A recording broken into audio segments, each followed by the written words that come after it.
शरीरमा बिलिरुबिनको मात्रा बढ्नुलाई सामान्यतया कमलपित्त वा जन्डिस अथवा कुनै समुदायमा अथवा कुनै ठाउँमा पहेँले रोग भनेर चिनिन्छ। जन्डिस जब हुन्छ अथवा पहेँले हुन्छ तब रगतमा बिलिरुबिनको मात्रा अत्यधिक बढ्छ, जुन रातो रक्त कोशिकाको विघटनबाट उत्पन्न हुन्छ।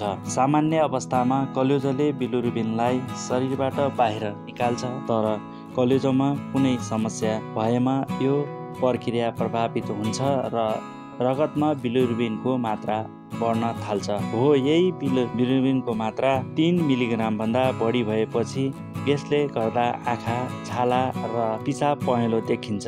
यो कलेजो, पित्त नली वा रगतसँग सम्बन्धित समस्याको सङ्केत हुन सक्छ। हो, यही विषयवस्तुमा रहेर जन्डिस भनेको के हो, जन्डिस हुँदा के कस्ता चिन्ह लक्षणहरू देखा पर्दछन्, जन्डिस हुँदा कस्तो प्रकारको खानेकुरा खाने गर्नुपर्दछ, कस्तो प्रकारको खानेकुराहरू खानु हुँदैन भन्ने विषयवस्तुमा रहेर आज यस हेल्थ टिप्स जिडी च्यानलमा लिएर आएका छौँ। त्यसकारण सुरुदेखि अन्तसम्म कति पनि स्किप नगरिकन हेर्नुहोला र यो भिडियो अन्य तपाईँको आफन्त तथा नजिकैकोलाई सेयर नबिर्सिनुहोला र अहिलेसम्म पनि यस हेल्थ टिप्स जिडी च्यानलमा आएर सब्सक्राइब गर्नुभएको छैन भने सब्सक्राइब गर्नुहोला। अब बढौँ आजको विषयवस्तुतर्फ। जन्डिस आफैमा कुनै रोग होइन, त्यसकारण जन्डिस देखिएमा अथवा जन्डिस देखिएमा चिकित्सक तथा स्वास्थ्य कर्मीको परामर्श गरी यसको कारण पत्ता लगाउन र आवश्यक उपचार गर्नुपर्ने हुन्छ। जन्डिसको लक्षण देखिएमा स्वास्थ्यको स्थिति गम्भीर हुन सक्ने भएकाले अथवा समयमै यसको आवश्यक पहिचान गर्नु पर्दछ। जन्डिस एक गम्भीर स्वास्थ्य समस्या हो यसले अथवा जसले कलेजो र पित्त प्रणालीमा असर पुर्याउँदछ। यस रोगका लक्षणहरू कस्ता देखा पर्दछन् त अथवा जन्डिस भएमा हामीले कसरी थाहा पाउन सक्छौँ जन्डिस भयो कि भएन भनेर। लक्षणहरू जस्तो पिसाब पहेँलो अथवा गाढा पहेँलो देखिन्छ, आँखाको सेतो भाग, नङ र छालामा पहेँलो देखिन्छ, भोक नलाग्न सक्छ अथवा भोक लाग्दैन, बान्ता हुन सक्छ अथवा बान्ता आउँछ, शरीरमा कमजोरी महसुस हुन्छ, ज्वरो आउनु अथवा पेट दुख्नु, खास गरी पेटको दायाँ बायाँ अथवा दायाँ भागमा बढी दुख्ने गर्दछ, दिशा सेतो वा फिक्का रङको हुन्छ, शरीर अथवा शारीरिक कमजोरी हुनु, जिउ गल्दै जानु यसको एउटा अर्को लक्षण हो। त्यसै गरी वाक लाग्ने र बान्ता पनि हुने हुन्छ, भोक नलाग्न सक्छ अथवा खाना रुचि हुँदैन अथवा खाना मन लाग्दैन, थकान र अल्छी महसुस गर्छ अथवा ज्वरो पनि आउने गर्दछ। जन्डिसको उपचारमा ढिला गर्नाले गम्भीर परिणाम हुन सक्छ, त्यसकारण तुरुन्तै स्वास्थ्य तथा चिकित्सकको परामर्श लिनु अत्यन्तै आवश्यक छ। जन्डिसबाट बच्ने उपायहरू के कस्ता रहेका छन् त? आफ्नो आहारमा दुध समावेश गर्नुपर्ने हुन्छ र नियमित रूपमा दुध पिउनुपर्छ, पर्याप्त पानी पिउनुपर्छ, आफ्नो आहारमा उच्च फाइबरयुक्त रेसेदारयुक्त खानेकुराहरू समावेश गर्नुपर्छ, सुरक्षित र स्वस्थ खाना र सफा पानीको उपभोग गर्नुपर्दछ, सङ्क्रमण हुँदा चिल्लो खानेकुरा अथवा तारेको भुटेको खानेकुराहरू सेवन गर्नु हुँदैन, राम्रोसँग हाइड्रेट रहनको लागि अथवा शरीर सुक्खा हुनबाट जोगिन लागि तरल पदार्थ प्रशस्त मात्रामा पिउने गर्नुपर्दछ, आफ्नो आहारमा कार्बोहाइड्रेट युक्त खानेकुराहरू सँगै पाचन सुधार गर्ने फलफुलहरू समावेश गर्नुपर्छ, जस्तो मेवा, गाजर, फर्सीका मुन्टा यिनीहरू प्रशस्त मात्रामा खाने गर्नुपर्दछ, रक्सी पिउनु हुँदैन, हेपाटाइटिस बी विरुद्ध अथवा हेपाटाइटिस विरुद्ध खोप लगाउनु पर्दछ, औषधिको प्रयोग गर्नु हुँदैन, असुरक्षित यौन सम्पर्कबाट बस्नु पर्दछ। जन्डिस हुँदा खानपानमा विशेष ध्यान दिनु आवश्यक छ। खाने कस्ता चिजहरू जन्डिस भएको मान्छे अथवा जन्डिस भएको व्यक्तिले कस्ता खानेकुराहरू योग्य हुन्छन् अथवा खान मिल्छ त? फलफुल र तरकारीहरू जस्तो मेवा, स्याउ, खरबुजा, गाजर, चुकुन्दर, हरियो पात भएको तरकारीहरू खाने गर्नु पर्दछ, दाल र अन्नहरू, मुगको दाल र भात, त्यसै गरी दही र मही पाचन सुधार गर्नको लागि, त्यस्तै गरी नरिवलको पानी शरीरलाई शारीरिक सुक्खा अथवा शरीर सुक्खा नहोस् भन्नको लागि, हाइड्रेट राख्नको लागि, कागती पानी कलेजोलाई डिटक्स गर्न, हल्का खाना, खिचडी, तरकारी र सुप, पर्याप्त पानी पिउनु पर्दछ। कस्ता खालका खानेकुरा खानु हुँदैन त?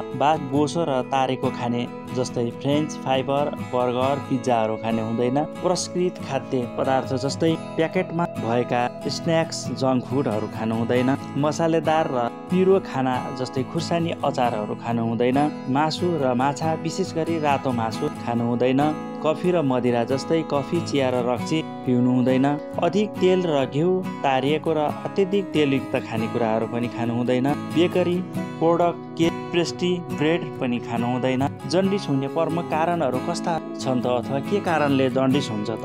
हेपाटाइटिस, लिभर इन्फेक्सन अथवा hepatitis A, B, C, D, E भाइरसहरूले कलेजोलाई असर गर्दा जन्डिस हुन्छ। अत्यधिक अल्कोहल अथवा रक्सी पिउनाले कलेजोमा स्थायी क्षति निम्त्याउँछ, जसको कारणले पनि जन्डिस हुने गर्दछ। पित्त नलीमा अवरोध भयो भने अथवा पित्तथैलीमा ढुङ्गा वा टिमुरका कारण अथवा मासु पलाएमा पनि नली अवरुद्ध हुन्छ, जसको कारण पनि जन्डिस हुन सक्छ। हेमोलाइटिक एनिमिया, जब शरीरमा राता रक्तकोशिकाहरू छिटो टुट्न थाल्छन् तब बिलिरुबिन अत्यधिक बन्न थाल्छ, त्यसरी पनि जन्डिस देखिने गर्दछ। कुनै औषधिको दुष्प्रभाव जस्तो पेनकिलर जस्तै पारासिटामोल, केही एन्टिबायोटिकहरूले कलेजोमा असर गर्न सक्छ।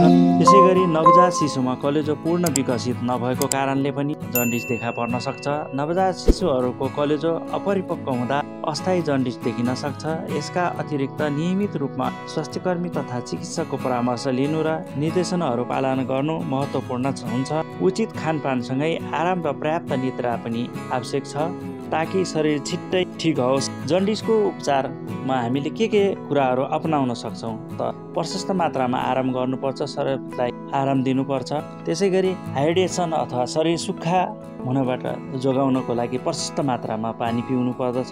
शरीरबाट विषाक्त पदार्थहरू बाहिर निकाल्न मद्दत गर्दछ, जसको कारणले प्रशस्त मात्रामा पानी पिउनको कारणले गर्दाखेरि। त्यसै गरी उचित आहार, स्वस्थ र सन्तुलित आहार खानु महत्त्वपूर्ण हुन्छ। ताजा फलफुल, सागसब्जी, सुप र अन्य हल्का खाना बानी राम्रो हुन्छ। बोसो तारेको खानेकुरा र मसलादार खाना खानु हुँदैन अथवा प्रयोग गर्नु हुँदैन। त्यसै गरी औषधि, जन्डिसको कारण स्वास्थ्यकर्मी वा चिकित्सकले दिनुभएको उपयुक्त औषधि सेवन गर्ने, चेक जाँच नगरी औषधि सेवन नगर्ने गर्नुपर्दछ। घरेलु उपचारमा मेथीको पातको रस, एलोभेरा जुस, चुकुन्दर र गाजरको रस, कागती पानी आदि घरेलु उपचार पनि यसको एकदम उपयुक्त हुन सक्छ। त्यसै गरी चिकित्सकीय अथवा स्वास्थ्यकर्मीको परामर्श, जन्डिसको कुनै पनि लक्षण देखिएमा तुरुन्तै जान्ने गर्नुपर्दछ।